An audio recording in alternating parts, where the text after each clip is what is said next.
Hey Tim, look at this. Needs work. Ugh. Hey Tim, how about this? Still needs work. Darn it. How about this? Nice, high five.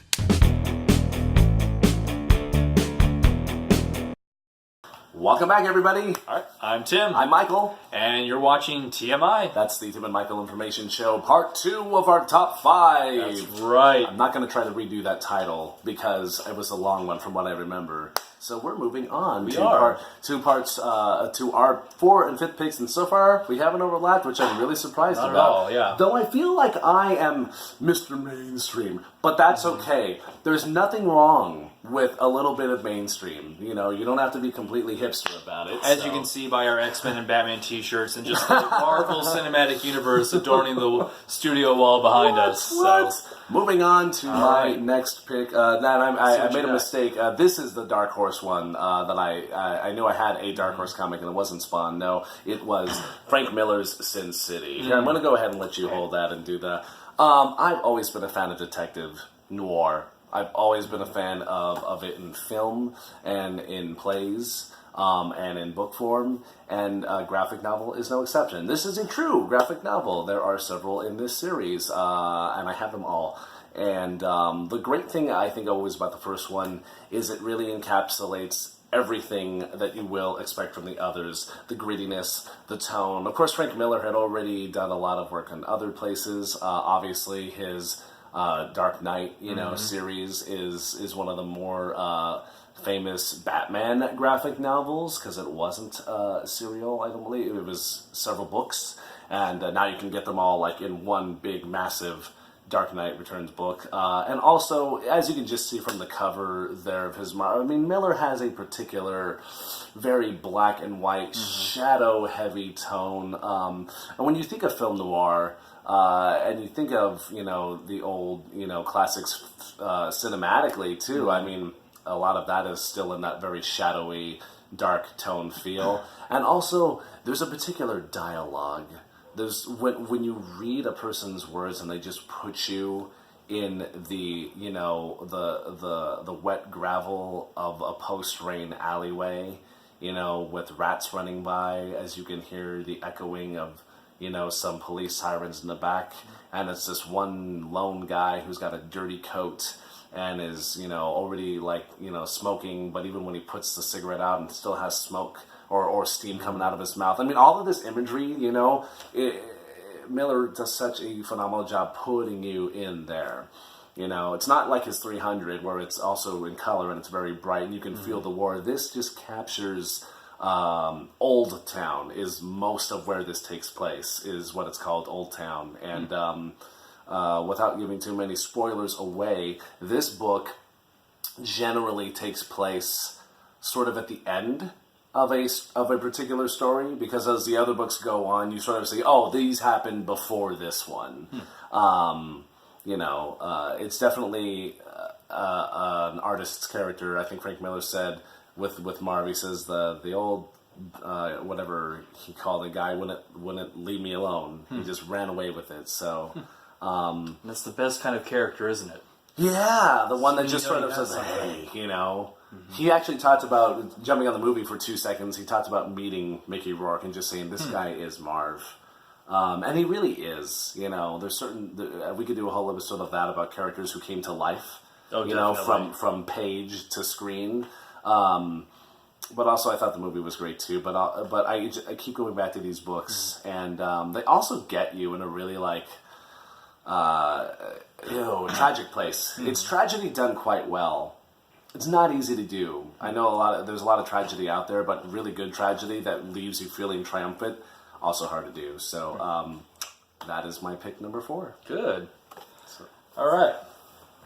So going from the hard, gritty Sin City to Bone, which is I think this is released by Scholastic, which kind of suggests that it is a kid's title, but if it is, it's one of those rare children's books that is accessible to kids, but also is mature and sophisticated enough for adults to really enjoy. And I really 100% absolutely enjoyed this book from start to finish. And I'm glad we actually have it here to to show, because I've tried to describe this to people, and it's just such a weird, off-kilter world that it's hard to describe it. And if you want to hold that a little closer to the camera there, the main character in the series is a bone, and that's him right there on the front, and that's why it's so hard to describe. It's like, how do you envision a character that's also a bone? And he's one of a band of 3 bones who are exiled from their town of Boneville, and end up finding adventure in this sort of Tolkien, Lord of the Rings-esque valley, where there's a war that is starting to escalate and brew between the villagers and these forces of evils, and the bones get caught up in it. And it's kind of an odd thing, because as you can see, the bones are kind of cartoony, but then everything else is drawn more or less with kind of realistic proportions, and they all somehow fittingly coexist very comfortably in this world, almost the same way Roger Rabbit and Eddie Valiant do in Who Framed Roger Rabbit. So, but I love this book. The writing and the mythology is really interesting. The pacing is excellent. There's some really good humor and also ominous pacing. Jeff Smith, the author and artist, does scary and funny really, really well, which I don't know if many people can pull that off. So definitely check it out. It's great for everybody. This is one of 9 volumes, actually, so there is plenty to read, but it's all one big continuous story. So Nice. yeah, check it This out. reminds me, there is a crossover that I have with Spawn that I have to show you. Oh, really? I might talk about it in another episode Okay. or some, I don't know. This just reminded me that I'm just like, oh, so extra credit part 3. Gotcha. Or We'll part put a pin in it 2.5. there. So, okay. Moving on to one of my I guess if there was a one, the reason I saved it for last, my sort of quintessential cornerstone, like, that has been in my collection. You can already tell from the back of it how yellowed this has become. It used to be white. Wow. Neil Gaiman's Sandman.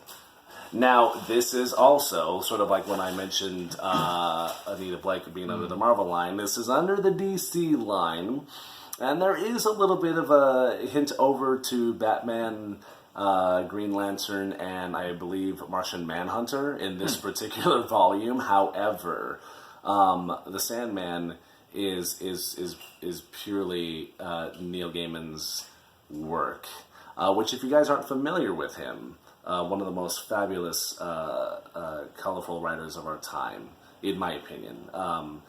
He did Coraline, and there were also these fabulous plays that he's done, and I forget the names of them off the top of my head. If anybody knows them, comment below. A buddy of mine played them on a CD for us because he had them on stage readings, and just listening to them.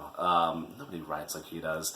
Now, the cool thing about this beginning, book is it hints at the bigger universe. Well, this particular set of volumes, I forget how many are in here, doesn't actually get into all of them.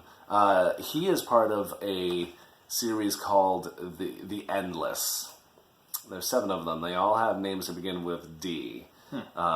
He is Dream. There's also his sister Death. And there's Destiny. And there's Destruction. And you can get completely lost in the lore of this. Like I said, you barely scratch the surface of those people in this particular leg of his story. But this is easily... And I can't tell you, because I don't want to spoil too many things...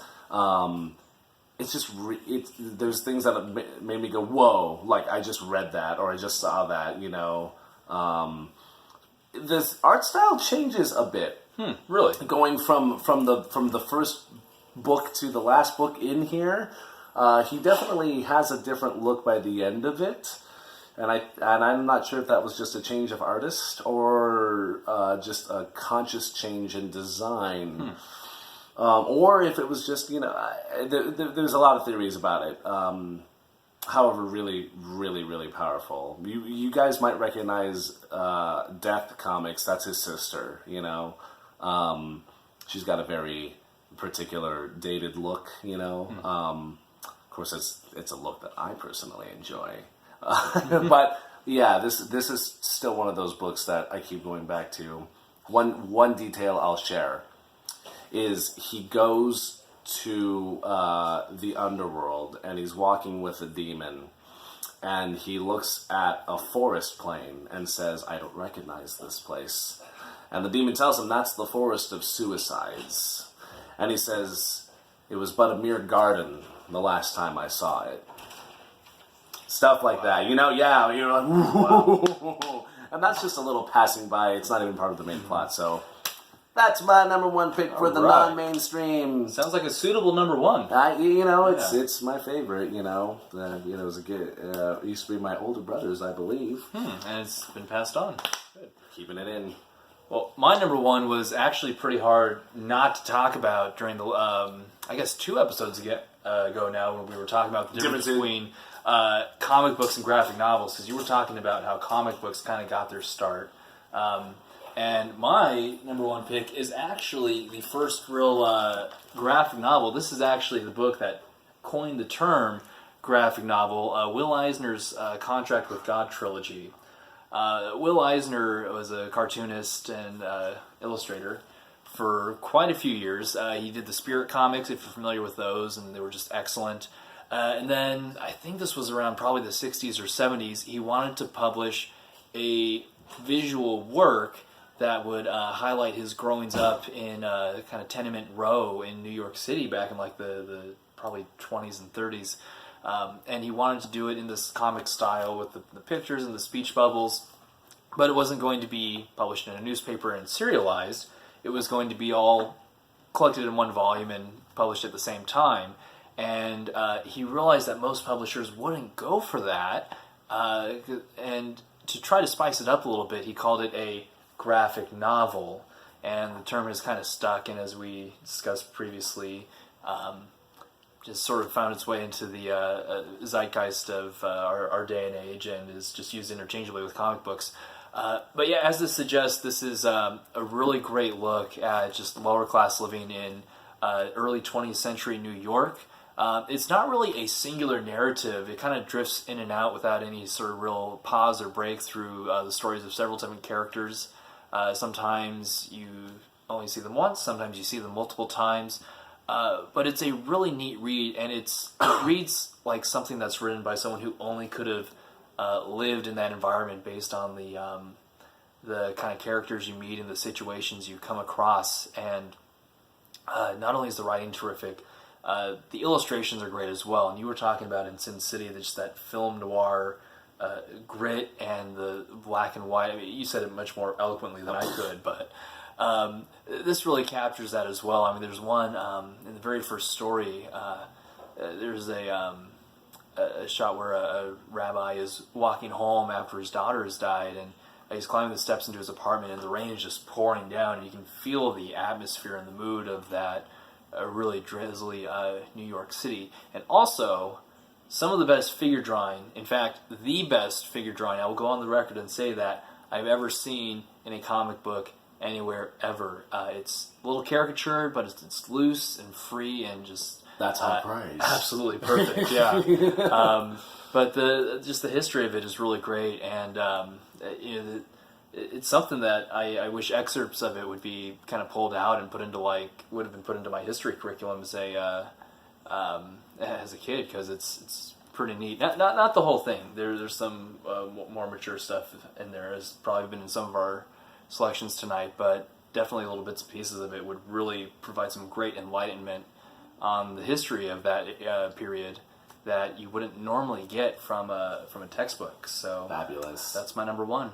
Well, Yeah. Good job. And I am happy we didn't overlap a single one. How about that? Which I feel like anybody watching actually got an actual 10 to look at, What are some of yours? That's always our question. And one of my favorite things about this is that it didn't overlap, and suddenly I was introduced to a bunch of comics that I actually hadn't read, or graphic novels that I haven't read, which I'm going to ask if I can read some of those. Yes, you may. And do a swap if you need. And also, but anybody, please, if you have others that are some of yours that we didn't talk about, put that below, and then who knows, if we read a couple of those, maybe we'll do an episode on some of those. Yeah, definitely. Do some homework and read about that. So Always up for a good graphic novel. yeah, and Always. keep sharing all that stuff. Go with some of your friends, and then you'll be surprised at what you find. Through a little bit like this. So thank you, sir. Yes, thank you. It's Yeah, been a for being pleasure. here. It's been a pleasure. We're Yes. done completely with no. We're not. Thanks for tuning in, and we'll see you on the next one. Have Bye, a good guys. one.